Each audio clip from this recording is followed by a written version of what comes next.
Jacobs has a guest. Good morning. This morning we are visiting. I have invited Benjamin Anderson. He is the CEO of Hutchinson Regional Healthcare System in this morning. Good morning, sir. Good morning to you. So, I invited you in because this leapfrog survey came out. The hospital didn't receive very good grades, and I thought, we need to talk about that because you and I were talking a little bit earlier. Some of that is stuff that's just because of the length of the survey time that they use. It is, yeah. It's running off about a 3-year data set, and it takes time for stuff to fall off. If it were events that happened 2 or 3 years ago, it takes time for that to fall off. And so we've seen over the last 24 months, 18 months especially, the score continually improve, and it's a steady improvement, but it takes time for that stuff to fall off. Takes time for the stuff that happened at the beginning of the sampling period to fall off. And you told me, and I don't know, I know that some facilities fared better than others, but you told me Hutch Regional did not fare well through COVID. It was a challenging season for Hutchinson Regional Healthcare System. So we, as a broader health system, lost 20% of our workforce. The United States lost 20% of its healthcare workforce during COVID, and so it struggled anyway. And Hutchinson Regional Healthcare System was one that really doubled down on the use of what were called traveling nurses, which were hiring these very expensive nurses from out of town to come in and provide care, and they aren't always as accountable as somebody who lives and works here and is a long-term member of the community. And so we've been on a steady track to removing agency or contract nurses from the health system over the last 24 months, and really by summer of 2026 we'll see the last of them go. So you're working to improve your staff and localize your staff. Yeah, both at a medical staff level and nursing as well. There's been a huge push with strong support from our board to recruit folks who live locally. So we've recruited 24 medical providers over the last 24 months, all of which will be or are already living in the community. And so 2 years ago, only one of our emergency department physicians was living locally, and the rest were shift workers from Kansas City and Tulsa and Dallas and out of town, and so by next summer the last of our physicians will show up, and really all of them, with the exception of one who's grandfathered and who lives in Wichita, every one of them will be living in town. And you just practice differently, you function differently when you shop at Dillon's on 30th and you show up at the Reno Roundup and you have kids in schools, and so we had a responsibility to recruit into the community that way, and it's been a big push, and we're seeing the difference in the way that our hospital's functioning. And it seemed like, and we touched on it, and know this, it's a big issue in Hutch, not just for medical people, but all these other businesses that are trying to grow as well, that it's hard.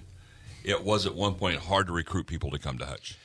It has been. I've not found it most recently as difficult, and part of that's, I think, the way we're recruiting. So what we did was we took a look at what is it like to live and work here. We interviewed our physicians and our nurses 2 years ago, and used what was called a community APGAR framework out of the University of North Dakota School of Medicine, which is a 50 criteria and 5 category framework to evaluate what it's like to live and work here. And that gave us a score, an APGAR score. And what we determined was, through that data, is the community was doing its work. The schools are good. Access to food is good. You can find houses if you look for them. I mean, we still have work to do around housing, but you can find that. The community's really made a concerted effort around childcare and continues to. The work needed to be done inside the medical center, inside the culture of the medical center, to make it a more attractive place to live and work. And so we had work to do, and we began doing that work 2 years ago. And then we began looking at the motivations of folks who would live and work in a rural community, and focusing on local kids who were really mission driven. And so there are several categories or profiles of physicians or nurses that would choose to practice in a rural community. And without going into too much detail, there's the local kid coming home. There's the J-1H-1B work visa physician. There's the troublemaker that comes because, tries to get away with things he can't otherwise do in a bigger system. There's the coaster, done working but not done getting paid, but once a few more years. There's the money doctor, if you pay me enough, I'll go anywhere. And then there's the missionary. And we really determined we were looking for mission-driven folks who actually believe what they said in their med school interviews, that had local ties. And so we started recruiting them like KU recruits basketball players, where the recruits recruit each other, and bringing them in twice a year, a dozen at a time. They know each other, they trust each other, and they come in different specialties. And we've done this now. This will be coming up on our fourth time that we've hosted folks like this. And in each time, several more signed contracts, and that momentum is building. So it's getting easier, Mark, to recruit here, largely because of the work of the community. All right, so let's dive into this a little bit, because this Leapfrog survey came out, and everybody, I seen the grumblings on social media, because Leapfrog did a good job of pushing all this to social media, and they pushed it to some of the larger newspapers in the state.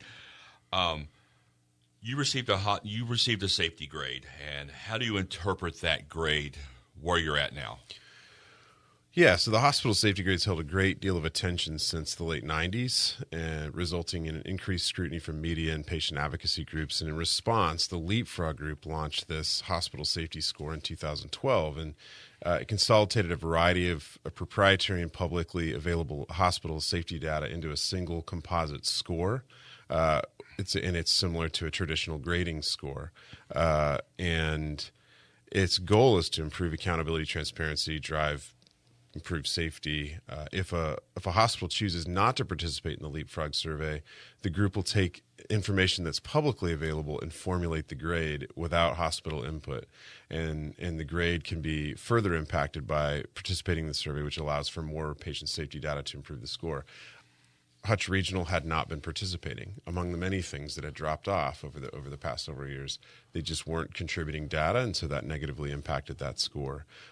The grade is meant to mimic the traditional grading system, as I mentioned, and with an A being the best and an F being the worst. And the grade is important to instilling trust in our healthcare systems locally, and it enables patients and families to make informed decisions around care. And first of all, how do I interpret it? I don't want a D in anything, Mark. Nothing in my life do I want a D. And so we came in, and really in my first few months here, we learned that, hey, we have an F of a score, and this was a few years ago or 18 months ago. And I think to know where we're going, you got to admit where you are. And we just looked, and some of the data, especially in the previous years, was really bogging that score down. So it was important that we acknowledge that and began to quickly address those issues to see that it's improving. And each 6-month period that it comes out, the score improves yet again. So every time that this survey comes out, does the hospital have a committee or an internal review process to interpret that score and say, hey, this is where we were before, now we're here, how do we advance even further? Absolutely. The health system takes the hospital safety grade score very seriously. We're given the report with the composite score, as well as how we ranked in those areas. We utilize that information. We get a committee together. They do root cause analyses. They provide after action reports, and we continue to use the data to drive improvement within the organization. We determine priorities. They inform our strategic plan, and with that, the overall patient safety strategy. And so the results are shared with our team members, with management teams, with the board. Transparency is vital in this process, and absolutely is something that we're looking at daily. All right, we need to take a short break. We are with Benjamin Anderson. He is the CEO of the Hutchinson Regional Healthcare System. We'll be back right after this. We're back with Benjamin Anderson. He is the CEO of Hutchinson Regional Healthcare System. And you touched on a little bit about traveling nurses and traveling physicians. Mm-hmm. And so we're talking staffing, and how does the leadership out at the hospital, how is that reinforcing a culture of safety throughout the organization? Thanks, Mark. Leadership is crucial in developing and reinforcing a culture of safety through personal involvement, allocation of resources, transparency. Our leaders participate in a daily morning safety huddle, 8:30 every morning, that reviews any recent safety issues, days since the last serious safety event, fall with a major injury, falls in general, urinary catheter infections, central line infections, surgical infections. All of these things are reviewed in that morning safety huddle and addressed promptly if they do occur. Patient safety issues are reported through an electronic event reporting system that, as well as through other identified risk, safety items. They're reported that way, and these issues are thoroughly investigated. We look at the system issues that drive those events if they happen, and our goal is to find the root cause, initiate changes, and look at the findings and to prevent future issues from happening. So quickly, I mean, I have a little bit of manufacturing in my background, and most major manufacturers have what they call a safety team. Is there a team similar to that at the hospital? Absolutely. And they meet anytime there is an event of any kind. I remember really early in my tenure here, we experienced a Sentinel event at the hospital, and it's an event where there could be or was avoidable harm. And so we convened that exact group, Mark, and we sit down, and I remember having the conversation, and we all agreed, really, there are certain events that are just never events, that it's never okay to happen. And we have to identify what those are, call them out for what they are, and then take a look at if they were preventable. And the agreement that we had in that room and with that committee is that any instance where a person is avoidably harmed due to broken processes or even good processes that could be improved, that harm is preventable, and therefore it's morally unacceptable. And so we just had to establish that out of the gate. If there is something that could have been done to prevent it, we have the moral obligation to do so, and to really humanize this issue, to see our own friends and family member in these situations. And so that's the committee that gets together. We ask the hard questions and then use that to modify policies, develop systems, change staffing structures to ensure that the right thing is made easier and the wrong thing more difficult. So that's one of those, and you hate to think of it this way, but when something like that happens, that becomes a lesson to learn.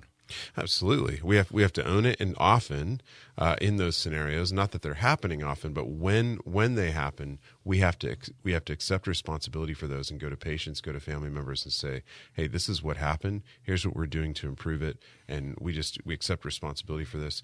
And in certain cases, hey, we're sorry, because healthcare systems aren't perfect, and one of the most important factors or drivers in a culture of safety and a culture of improvement is the acknowledgement when something doesn't go well. So it's basically transparency. It's what everybody wants. Government, you want to know what's going on. Same way here. You want the institution to be transparent with what's going on. Yeah, an example we were living in Denver, and our child was harmed at a hospital in Denver due to broken systems. It wasn't anybody that showed up and tried to hurt somebody. It was they just right hand wasn't talking to the left hand, and so what was so powerful in that process was them walking in and saying, the doctor especially walking in and saying, hey, we made a mistake here, and we can do better, and here's what we're doing to make it better. And I remember thinking at that moment, our child was an infant at the time, I'm just grateful that you're owning it. I just want to see that it doesn't happen again.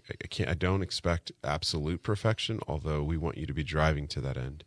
And we're grateful for that kind of process. We are talking with Benjamin Anderson. He is the CEO of Hutchinson Regional Healthcare System. He'll be back at 7:45. We'll continue this conversation. We'll have more with BW News right after this.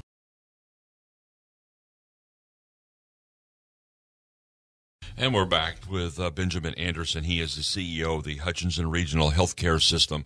We talked a little bit the last break about some staffing, and now we want to talk about patient communication and engagement.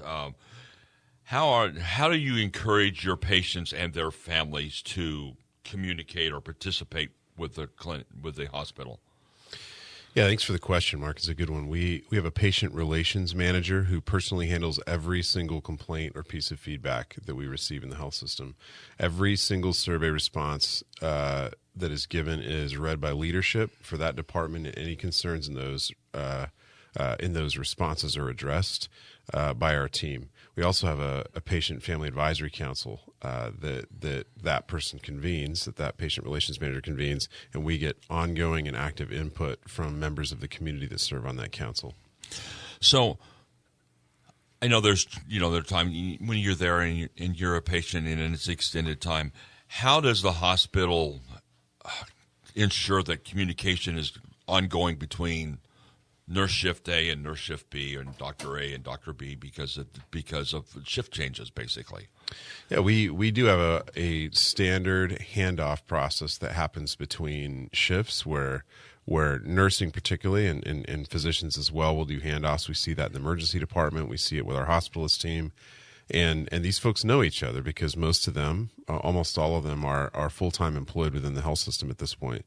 And so they'll do a handoff where they run through the events of the evening or the events of the day and ensure that there are no drop balls between shifts. We also have a very strong care management department, and that involves skilled nurses, social workers, and they work alongside the attending physician and any consulting doctors and nurses to make sure that the patient and family's goals, the care team's goals, are aligned and communicated.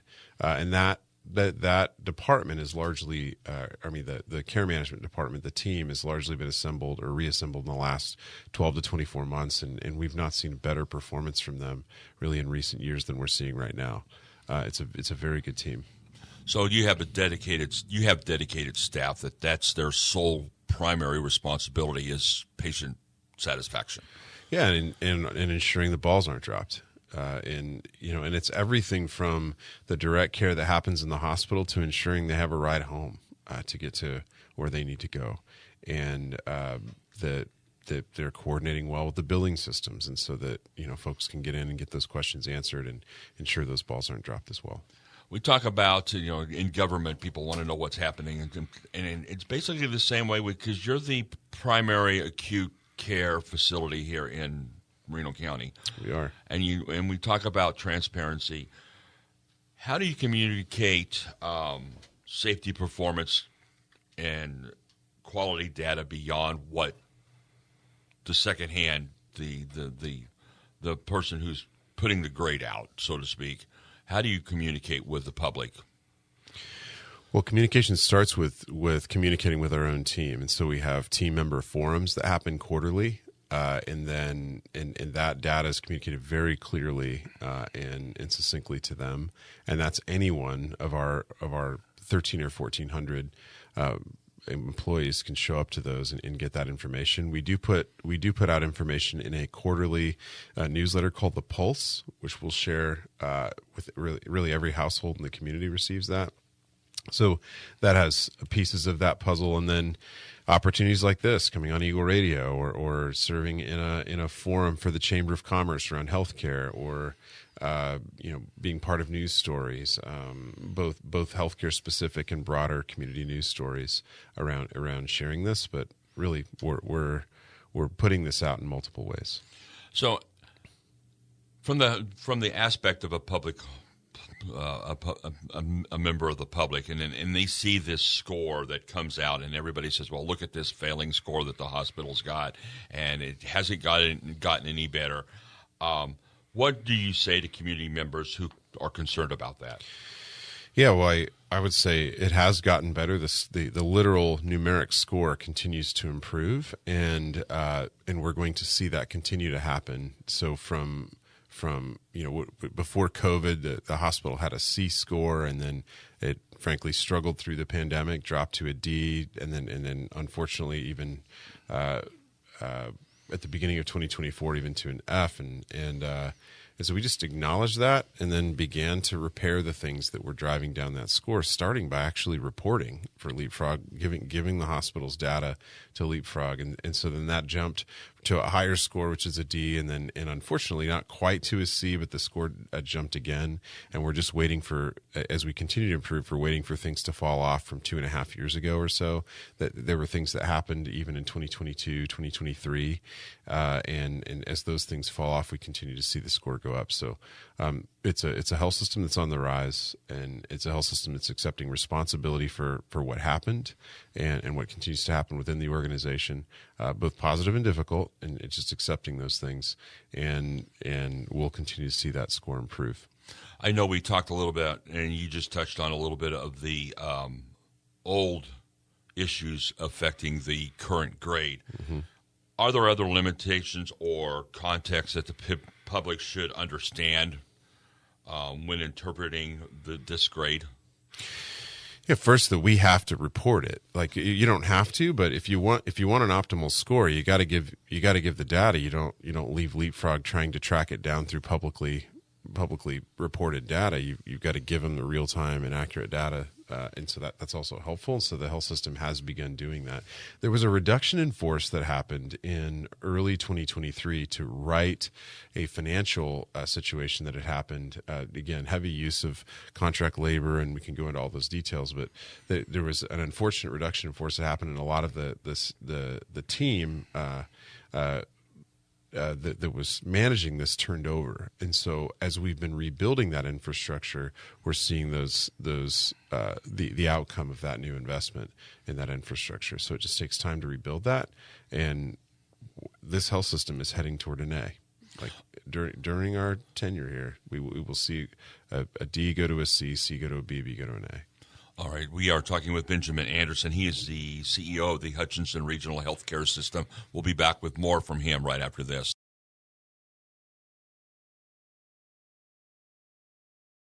And we're back on the BW Morning Show. We're talking with Benjamin Anderson. He is the CEO of the Hutchinson Regional Healthcare System. We've talked a little bit about the past. Let's take a look forward. So based upon the recent grades, what's the path forward for the hospital? Well, the hospital utilizes dashboards to collect and report data, and that includes the evaluation of data and steps taken to address it. One key one we can focus on, and we'll continue to focus on moving forward, is what the emergency department calls a left without being seen rate. In January of 2024, that rate jumped temporarily as high as 9% of the people who were coming to our emergency department were leaving. Because they weren't being seen, because it was the wait was too long, and there were throughput issues, and we were waiting on imaging, to come back and things like that. We staffed it differently. We addressed those issues, and we brought that down to under 1%. Really, over the last 12 months, we've seen an average of just right around between 0.5% and 1%. So almost every one of the 2,200 people we're seeing in the emergency department are seen in a timely way and are able to get care and go. We'll continue to focus on that, as that's the front door of the health system, and then focusing on filling access gaps around women's health, around surgery, orthopedic surgery, and around we're partnering with the Hutchinson Clinic and others around ensuring we have adequate access to primary care as well. So quickly, and you may not have a definitive answer to this, but what's the plan moving forward? I mean, how are you addressing those shortfalls? For quality? Yeah, continuing to build out that team and ensuring that they are accountable and that we all see ourselves as accountable in this. Building out the morning safety huddle culture where people feel safe to report things. Definite follow through when there are root cause analyses for events that happen, and ensuring that the after action reports are shared with those that can most definitely affect the outcome moving forward. Each of those are really crucial steps to ensuring we have a culture of safety. And the bottom line is we have to ensure that people feel safe to report, that our own team, when they see something, they can say something. And with that, it's not a culture of a punitive culture, but it's one of we celebrate those near misses that we were able to catch, or smart catches, we would call them. Celebrate those smart catches and be able to make the improvements moving forward. And so we're seeing evidence of that happen, and that change takes time. It takes years to do. And so I think one of the things we say internally as a leadership team is we can not like where we are, and we can love the trend line. Okay. And that's where we are, is we're seeing the trend line go up and to the right, and we can still be unhappy and and dissatisfied with our current situation, and we can continue to drive it up and to the right. All right, we are about out of time, and I wish I had budgeted time a little bit better than what I did for this. $222 million coming to the state of Kansas for rural health care transformation. How's that going to affect the hospital? How's that going to affect Hutchinson Regional Healthcare System? Yeah, the state did a pretty good job writing this grant, and I think we were sixth in the United States around the amount of funds awarded to a state. It was actually 20 million or more in addition to what we had originally written for that's being awarded here. And there are strategic priority areas that the state's going to focus on, and they have to do with use of technology. They have to do with access to care. They have to do with the quality and well-being of the workforce, the development of the workforce. And Hutchinson Regional Healthcare System will be at those tables, ensuring that we are aligning our strategy with the priorities in that Rural Health Transformation Grant. Yeah, you look at, and I had some individuals from Fort Hays State, and that was the first time my eyes were open to the fact that Hutchinson's considered rural health care. Absolutely. We are a large, complex rural healthcare delivery system, and we don't just serve our community. We serve places west and south of here. And we, I've spent 11 years out in western Kansas and have repeatedly visited my former neighbors out there as they were referred into our hospital to receive care. And we have a responsibility not only to our community in Reno County, but to the counties west and south of here as well.